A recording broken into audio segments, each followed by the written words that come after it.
Hi, this is Brandon Smiley from Thirst Gym here in Terre Haute, Indiana. Today we're talking about an exercise called the chin-up. Very popular exercise.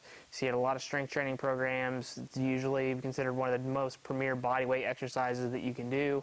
Even as kids playing on jungle gyms and stuff like that, a chin-up is kind of seen as a really good achievement. So we're going to talk about some good coaching cues, what we like to see, some way that you can progress and regress the exercise based upon your athletes and things of that nature.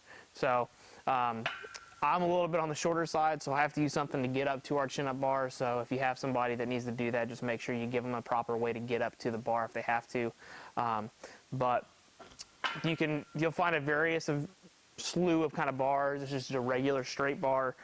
Some have like a semi-supinated grip or a neutral grip. But when we're talking about chin-ups, we're specifically talking about having our hands supinated so our palms are facing us so we can see our palms. So for most people, just a little bit wider than shoulder width is a good distance to be at. Make sure you got a good firm grip on the bar. Arms are good and long the whole time. Squeeze the bar hard. When you take your feet off the box or implement whatever you have, make sure you're starting at a dead hang. Then we're going to take our elbows. We're going to pull our elbows down towards our butt as hard as we can. Try to get our chest to the bar the best we can. Some athletes might have limitations to where they can do that.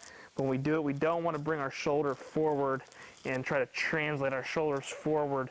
We just want to keep our chest tall and pull our elbows down as far as they go. So for me, that's about where I'm at. So I'm probably not going to get my chest towards actually touch the bar. So again, palms up, a little wider shoulder width, dead hang, pull elbows down, and then all the way back down. Up, back down. What you'll see with most athletes that are close to doing their first chin up or pull up, they're going to try to cheat the range of motion more than anything else. So they might kind of like jump up a little bit, they go down, they stop here, and they kind of do this thing.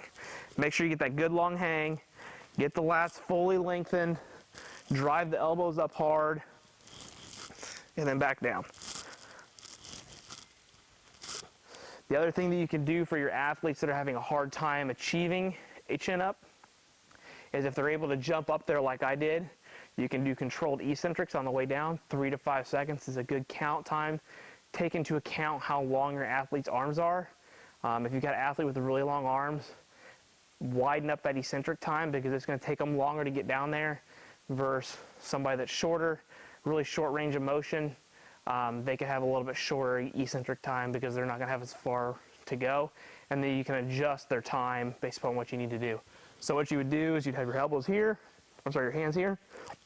You're going to jump up towards the bar so your chin's over it. You're going to hold yourself there. And for our sake, we're going to do a good 1,003 count on the way down. So we're going to jump up, 1,001, 1,002, 1,003. Here, jump up, 1,001, 1,002, 1,003.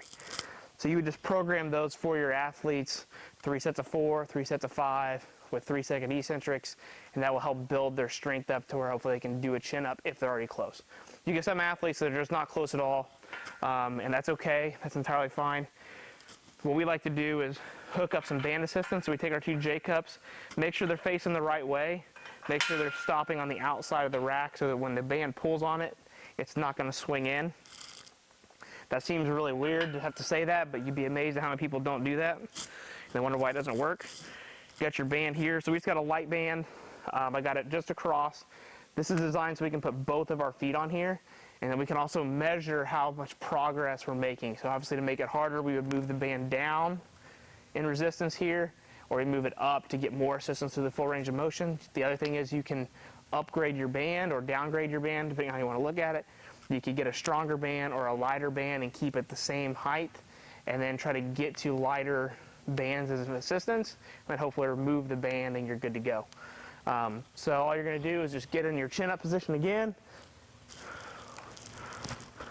Both feet on the band, hands here, and then everything else is the same. Pull elbows down, chest tall, up, and back down. So the number one reason that I like this is that it's super easy to measure progress.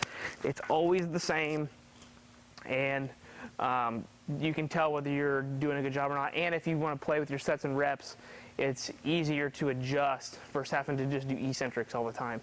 You can actually get some full reps in. You could obviously also use the lat pull down to help build this exercise as well. But that's the chin up, one of the really good exercises.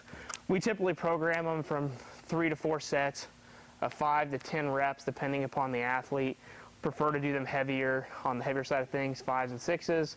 A couple 8s, prefer against doing like 10s or 12s. Just we're not too common on that on pull-ups. We'll save that for our lat pull downs. And our goal is to try to get majority of our athletes, especially once they get into high school, to be able to, especially boys, to be able to do at least one chin up. We like to be able to see if we can even get some of our girls to do chin ups, and that's a really good marker of strength for us. If they can't, we really just like to see a really good long eccentric if we were having to program that. So again, that's a chin up. If you have any questions, leave them in the comment section. Thanks. Have a great day.